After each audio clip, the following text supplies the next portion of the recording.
বন্ধুরা, বামেরা যে এত তাড়াতাড়ি ঘুরে দাঁড়াবে এটা হয়তো বাংলার মানুষ ভাবতেই পারেনি। আপনারা দেখেছেন 2021-এর পরে বামেরা একটু একটু করে নিজেদের হারানো জমি ফিরে পেয়েছে। আপনারা দেখেছেন কত পার্টি অফিস বন্ধ হয়ে গিয়েছিল, কত পার্টি অফিস দখল হয়ে গিয়েছে, বামেরা পুনরুদ্ধার করেছে। আপনারা নিশ্চয়ই দেখেছেন এই পঞ্চায়েত ভোটের আগে থেকেই শুরু হয়েছে বামে জয়নিং এর হেরিক, আর বামেদের আন্দোলন মানুষের মধ্যে একটা সাড়া ফেলেছে, এটা বলাই চলে। বন্ধুরা, আজকে 3টি লোকসভা কেন্দ্রের কথা বলবো যেখানে টিএমসি এবং বিজেপিকে ভালোভাবে টক্কর দেবে এই বামেরা। দেখুন, এবারে যতটা অনুমান করা হচ্ছে 99% ক্ষেত্রে আমি বলবো এবারে বাম জোট হতে চলেছে। মানে আপনারা বাম, কংগ্রেস, আইএসএফ কে দেখতে পাবেন। তাই কখনো ভাববেন না বামেরা একা প্রার্থী দেবে, মানে একার দমে লড়বে, তাই বামেরা টেক পাবে না।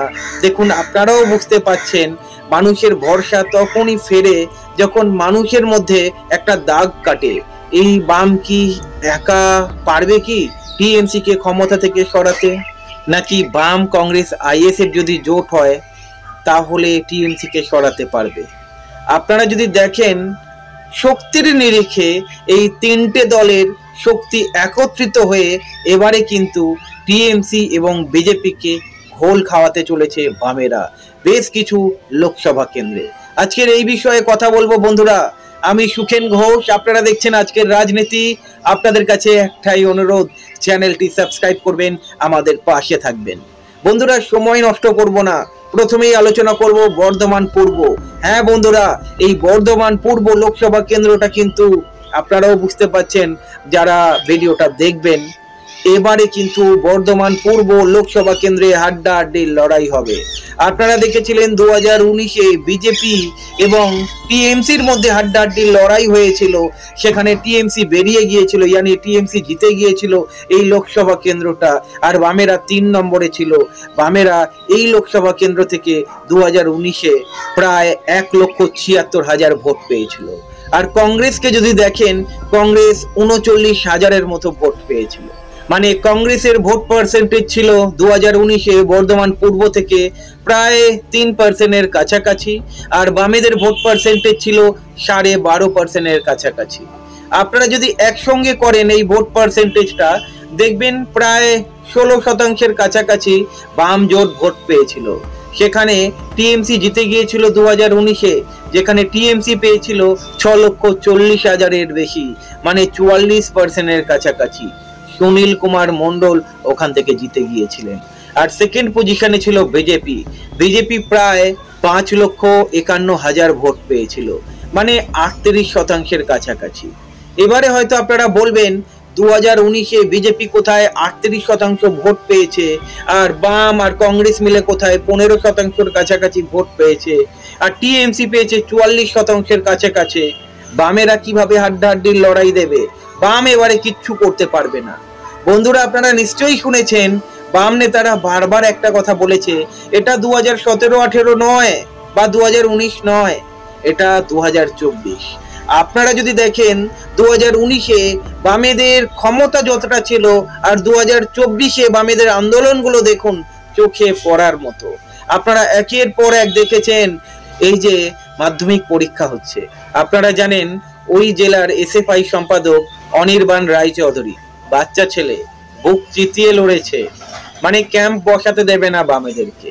মানে এসএফআই ক্যাম্প বসাচ্ছে যাতে যারা মাধ্যমিক পরীক্ষা দিচ্ছে তাদের সুবিধা হয়, তাদের বিভিন্ন সুবিধার জন্য ক্যাম্প লাগাচ্ছে। তৃণমূলের কাউন্সিলর বাধা দিচ্ছে। কিভাবে চোখে চোখ রেখেছে আপনারা দেখেছেন নিশ্চয়ই। আপনারা নিশ্চয়ই দেখেছিলেন এর আগে যাদবপুর ইউনিভার্সিটিতে কোনো একটা দাবি দাবা নিয়ে বামেরা আন্দোলন করেছিল, সেখানে বামেরা জয়লাভ করেছিল। মানে বামেদের জয় হয়েছিল, মানে এসএফআই এর জয় হয়েছিল বলতে গেলে। আপনারা ধর্মতলায় দেখেছেন, আপনারা মহিলা সংগঠনকে দেখছেন, আপনারা সিটু সংগঠনকে দেখছেন, আপনারা ডিওয়াইএফআই কে ভুলবেন না, নিশ্চয়ই মীনাক্ষী মুখার্জিকে নিশ্চয়ই ভুলবেন না। আপনারা দেখেছিলেন বর্ধমান পূর্ব লোকসভা কেন্দ্রে যখন ডিওয়াইএফআই প্রবেশ করেছিল, ইনসাফ যাত্রা প্রবেশ করেছিল, মীনাক্ষীকে ঘিরে উচ্ছ্বাস দেখেছেন, মানুষের ভিড় দেখেছেন। এখান থেকে একটা জিনিস স্পষ্ট হয়ে গেছে, এই মানুষ কিন্তু এখন পরিত্রাণ চাইছে। দেখুন, মানুষ ভোট দেয়, ইউটার্ন নিতে বেশি সময় লাগে না। তাই আপনাদেরকে বলবো, এবারে কিন্তু বামেরা যথেষ্ট শক্তিশালী, এবং কংগ্রেসকে যদি হালকা ভাবে নেন, এবং আপনারা যদি ভাবেন কংগ্রেস মাত্র 38,000 ভোট পেয়েছিল, 39,000 ভোট পেয়েছিল, সম্ভব নয়। দেখুন, আপনাদেরকে তো বললাম, এবারে দেখবেন এই বাম জোট মিলে ম্যাজিক দেখাবে। আর আপনারা জানেন আইএসএফও যখন সঙ্গে রয়েছে, একটা হাড্ডাহাড্ডি লড়াইয়ের সম্ভাবনা রয়েছে। আমি যতটা দেখতে পাচ্ছি, যতটা খবর আমার কাছে রয়েছে, টিএমসির গোষ্ঠীদ্বন্দ্ব এবং বিজেপিতে ভাঙন, সব দিক থেকে বিচার যদি করি, এবং আপনারা যদি দেখেন এই পূর্ব বর্ধমানে রিসেন্টলি পঞ্চায়েত ভোটের পর থেকে আপনারা দেখেছেন যেভাবে সিপিআইএম কে কোণঠাসা করার চেষ্টা করেছিল, এবং সিপিআইএম যেভাবে চোখে চোখ রেখে কথা বলেছে, শাসক দল ভয় পেয়ে গিয়েছে, শাসক দল বুঝে গিয়েছে এই সিপিআইএম ওই 2017-18 সিপিআইএম নয়। এবং সাধারণ মানুষের ভিড়, সাধারণ মানুষ যেভাবে বামেদেরকে সাপোর্ট করেছে ওই সময়, আপনারা দেখেছেন একটা পার্টি অফিস ভাঙাকে ঘিরে কিভাবে বিক্ষোভ দেখিয়েছিল, সাধারণ মানুষ বামেদের পাশে ছিল। সেখান থেকে বোঝা যাচ্ছে এই বর্ধমান পূর্ব লোকসভা কেন্দ্রটি এবারে কিন্তু বাম জোটের দখলে আসলেও আসতে পারে। এমনটা কখনো বলছি না যে তৃণমূল শক্তিশালী নয়, ওখানে অবশ্যই তৃণমূলের সংগঠন শক্তিশালী রয়েছে। তৃণমূল দুর্নীতি করেছে, দুর্নীতি করার পরেও একেবারে নিচু স্তরের মানুষের কাছে অতটা এফেক্ট করবে না এইসবে, কিন্তু ওই নিচু স্তরের মানুষরা বোঝে কি আমার গ্রামের উন্নয়ন কি হচ্ছে, আমি যেখানে রয়েছি এই সরকারকে রেখে, এই এমপি কে রেখে, এই এমএলএ কে রেখে আমাদের কি উন্নয়ন হয়েছে। সেখান থেকে যতটা বোঝা যাচ্ছে এবারে বামেদের দিকে পাল্লা ভারী রয়েছে। তাই আপনাদেরকে বলতে পারি, এবারে কিন্তু বিজেপি এবং টিএমসি কে যথেষ্ট ঘোল খাওয়াতে পারে এই বাম জোট। এবং দ্বিতীয় লোকসভা কেন্দ্রের কথা যেটা বলবো, সেটা অবশ্যই ব্যারাকপুর লোকসভা কেন্দ্র। আপনাদেরকে বারবার বলছি, অনেকে হয়তো বলবে এই ব্যারাকপুর লোকসভা কেন্দ্রে বিজেপি স্ট্রং রয়েছে, তৃণমূল স্ট্রং রয়েছে। অবশ্যই স্ট্রং। 2019-এর পরে যদি আপনারা দেখেন বিজেপি টিএমসি কোন দলের নেতা কোন দলে যাচ্ছে আপনারা ভুলিয়ে যাবেন। ওখানে যদি দেখেন 2019-এ যে টিএমসির হয়ে দাঁড়িয়েছিল, 2021 বিধানসভাতে সে বিজেপির হয়ে দাঁড়াচ্ছে। 2021-এ যে বিজেপির হয়ে প্রার্থী হচ্ছে, সে 2019-এ টিএমসির হয়ে প্রার্থী হয়েছিল। ওখানকার মানুষ দেখে এসেছে। চট কারখানাগুলো আপনারা দেখেছেন, সিটু সংগঠনের দাপট দেখেছেন, একের পর এক চট কারখানা বন্ধ হয়ে যাচ্ছিল ওখানে। টিএমসি কিচ্ছু করেনি, বিজেপি কেন্দ্রে চিঠি লেখার পরেও কিছু করেনি। ওখানকার শ্রমিকরা কি ভাবে, শ্রমিকরা একটা জিনিস ভাবে, ওই কেন্দ্রে কি হচ্ছে, রাজ্যে কি হচ্ছে সেটা দেখে না। ওই কেন্দ্রে, ব্যারাকপুর লোকসভা কেন্দ্রে, শিল্পাঞ্চল কেন্দ্রে সাধারণ মানুষের জন্য কি করেছে। ওখানে আপনারা জানেন গোষ্ঠীদ্বন্দ্ব, খাওয়া খাই, আর আপনারা জানেন যেহেতু শিল্প অঞ্চল রয়েছে, গুন্ডামিতে থাকবেই থাকবে।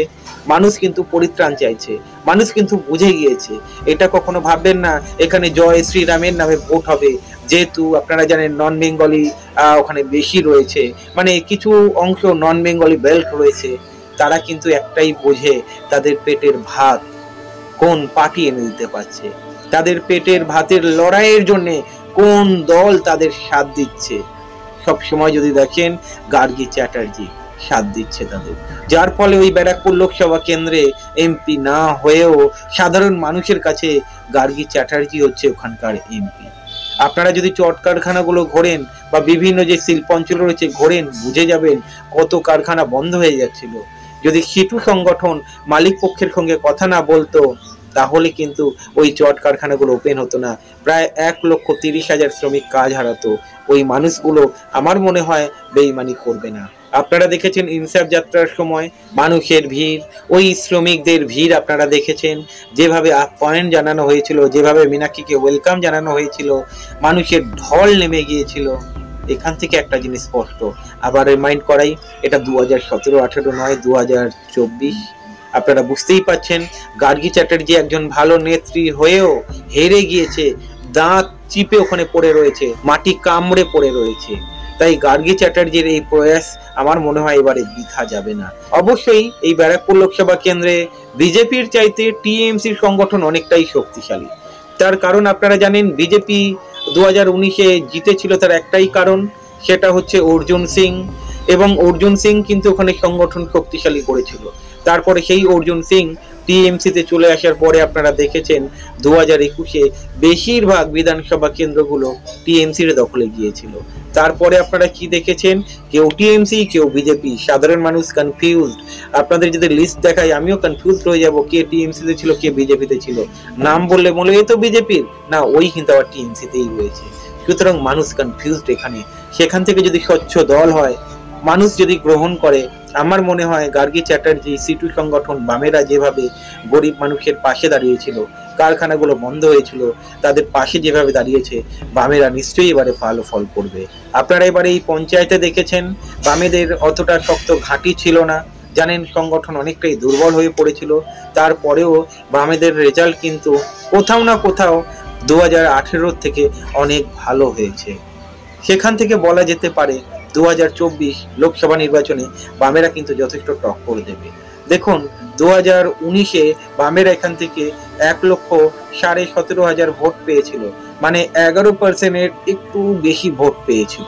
আর বিজেপিকে যদি দেখেন 4,72,000 ভোট পেয়েছিল, প্রায় 42%-এর কাছাকাছি। অর্জুন সিং জিতেছিলেন, এই অর্জুন সিং কিন্তু টিএমসিতে ছিল, টিএমসি যেহেতু টিকিট দেয়নি ও কিন্তু বিজেপিতে গিয়েছে এবং বিজেপির হয়ে লড়ে জিতেছে। এবং দীনেশ ত্রিবেদী যিনি টিএমসিতে ছিলেন, টিএমসিতে লড়েছেন উনি, মানে 2019-এ উনি লড়েছেন, হেরে গিয়েছেন। উনি 4,50,000 মতো ভোট পেয়েছিল। একটা জিনিস বুঝুন, উনি প্রায় 40% ভোট পেয়েছিল। তারপরে কি দেখলেন, দীনেশ ত্রিবেদী বিজেপিতে চলে গেল, অর্জুন সিং টিএমসিতে চলে এলো। মানুষ কি এগুলো বুঝতে পারছে না? যাই হোক, আমার মনে হচ্ছে এই ব্যারাকপুর লোকসভা কেন্দ্রে এবারে হাড্ডাহাড্ডির লড়াই হবে, যেহেতু বাম জোট রয়েছে। আপনারা যদি পার্সেন্টেজ দেখেন, আপনারা বলতেই পারেন কোথায় 10-11%, কোথায় 40%। দেখুন ইউটার্ন নিতে বেশি সময় লাগে না, মানুষের মন বুঝতেই পাচ্ছেন। দেখা যাক কতদূর কি হয়, লোকসভা নির্বাচনের পরেই বোঝা যাবে। তবে ধারণা যতটা করা হচ্ছে, বাম জোট কিন্তু এবারে যথেষ্ট বেগ দেবে এই টিএমসি বিজেপিকে।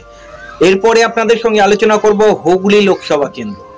দেখুন এই হুগলি লোকসভা কেন্দ্রে আপনারা জানেন লকেট চ্যাটার্জি 2019-এ জিতে গিয়েছিল। আপনারা যদি 2014-এর কথা ভাবেন, বিজেপির নামও নিশান ছিল না এই হুগলি লোকসভা কেন্দ্র। এটা একটা শিল্প অঞ্চল, আর আপনারা জানেন সিটু সংগঠন যেভাবে কাজ করছে বিভিন্ন শিল্প অঞ্চলে, একের পর এক কারখানা বন্ধ হয়ে যাচ্ছিল। সিটু সংগঠন মালিক পক্ষের সঙ্গে কথা বলে সেই শ্রমিকদের হাতে আবার কাজ ফিরিয়ে দেয়। 2014-তে প্রদীপ সাহা দাঁড়িয়েছিলেন এই হুগলি লোকসভা কেন্দ্র থেকে সিপিআইএম এর হয়ে, 4,25,000-এর বেশি ভোট পেয়েছিল, 32%-এর বেশি। রত্না নাগ ওখান থেকে জিতে গিয়েছিলেন 2014-তে, প্রায় 6 লক্ষের বেশি ভোট পেয়েছিল। 2019-এ যদি দেখেন পুরোটাই ইউটার্ন হয়ে গিয়েছে এবং সিপিআইএম এর ভোট পার্সেন্টেজ পুরোটাই শিফট করে গিয়েছিল বিজেপির দিকে। লকেট চ্যাটার্জি জিতে গিয়েছিল আর রত্না নাগ সেকেন্ড পজিশনে চলে এসেছিল, প্রায় 5,98,000-এর কাছাকাছি ভোট পেয়েছিল। আর সিপিআইএম ভোট পেয়েছিল কত জানেন? যেখানে 2014-তে সিপিআইএম এর ভোট ব্যাংক ছিল 4,25,000-এর বেশি, সেখানে 2019-এ সিপিআইএম এর ভোট চলে এসেছিল 1,21,000-এর কাছাকাছি। ভাবুন, মানে 8.5%-এর কাছাকাছি ভোট পেয়েছিল সিপিআইএম এই কেন্দ্র থেকে, যেখানে 32%, সেখানে 2019-এ 8.5%-এর কাছাকাছি। কংগ্রেসের হালাত আরো খারাপ ছিল। ওই সময় মোদি হাওয়া চলছিল এবং মানুষ মনে করেছিল টিএমসি কে হারাতে গেলে একমাত্র শক্তি হচ্ছে বিজেপি, যার ফলে সিপিআইএম এর ভোটটা পুরোটাই বিজেপির কাছে চলে গিয়েছিল। এবারে কিন্তু বুঝতেই পাচ্ছেন হাড্ডাহাড্ডি লড়াই একটা হবে। আপনারা হয়তো ভাবছেন কোথায় 46%, কোথায় 8.5%। দেখুন আবার বলছি, ইউটার্ন নিতে বেশি সময় লাগে না। আপনারা যদি দেখেন 2021-এর পরে এই হুগলি লোকসভা কেন্দ্রে বামেরা শক্ত ঘাঁটি তৈরি করেছে। এই পঞ্চায়েত নির্বাচনে আপনারা দেখেছিলেন একের পর এক জায়গা থেকে বামে যোগদানের হিড়িক দেখা যাচ্ছিল, এবং আপনারা যদি পঞ্চায়েত নির্বাচনে দেখেন বামেদের ফল যথেষ্ট ভালো ছিল। যেখানে 2018-তে পঞ্চায়েতে বামেরা প্রায় প্রার্থী দিতে পারছিল না, সেখানে 2023-এ বামেরা যথেষ্ট ঘুরে দাঁড়িয়েছে এবং কংগ্রেসও খারাপ রেজাল্ট করেনি, যেমনটা 2019-এ খারাপ রেজাল্ট করেছিল। এবারে 2024-এর কথা বলি, 2024-এ কিন্তু এই বাম জোট একটা ম্যাজিক দেখাবে। তার কারণ আইএসএফ নামক একটা দল রয়েছে। এই পঞ্চায়েতে কিন্তু আইএসএফ এই হুগলি লোকসভা কেন্দ্র থেকে খারাপ ফল করেনি।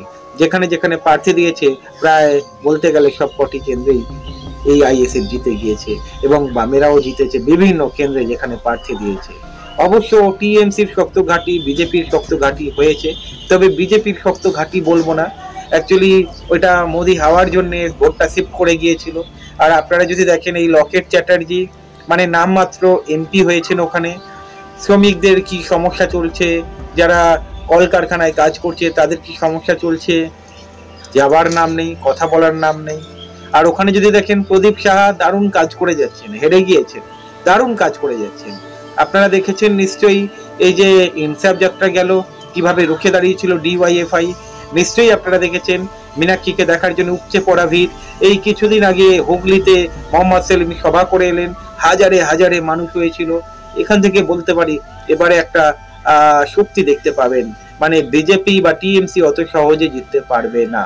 বামেদের ভোট পার্সেন্টেজ বহু গুণ বাড়বে। দেখুন বলা যায় না, মানুষ যখন তখন ইউটার্ন নিতে পারে। আর মোদি হাওয়া ওই সময় যতটা ছিল এই সময় কিন্তু মোদি হাওয়া অতটা নেই। তাই বাম কংগ্রেস আইএসএফ যদি এক জায়গায় আসে তাহলে মানুষ এই বাম কংগ্রেস আইএসএফ দিকে ঝুঁকতে পারে আমার মনে হয়। এবং এবারে কিন্তু একটা হাড্ডাহাড্ডি লড়াই হবার সম্ভাবনা রয়েছে এই হুগলি লোকসভা কেন্দ্র থেকে। ভোট পার্সেন্টেজ বাড়বে নিঃসন্দেহে, তবে দেখুন বুঝতেই পাচ্ছেন 46% আর বাম কংগ্রেসকে যদি মেলাই প্রায় 11%-এর কাছাকাছি। কোথায় 11%, কোথায় 46%, ডিফারেন্স অনেকটাই রয়েছে। কিন্তু এই ডিফারেন্সটা মিটে যেতেই পারে মানুষের জন্য, কারণ যেখানে বিজেপি 2014-তে নামও নিশান ছিল না, সেখানে যখন বিজেপি 46% ভোট পেতে পারে তাহলে মানুষ সবকিছু বিচার করে, মানুষ কিন্তু যখন তখন ইউটার্ন নিতে পারে। আপনারা দেখতেই পাচ্ছেন বিজেপি যেভাবে কাজ করছে আপনাদের চোখের সামনে, মানুষ দেখতে পাচ্ছে। মানুষ যদি বোঝে তাহলে অবশ্যই মানুষ বাম কংগ্রেস আইএসএফ কে ভোট দেবে। ভালো থাকবেন।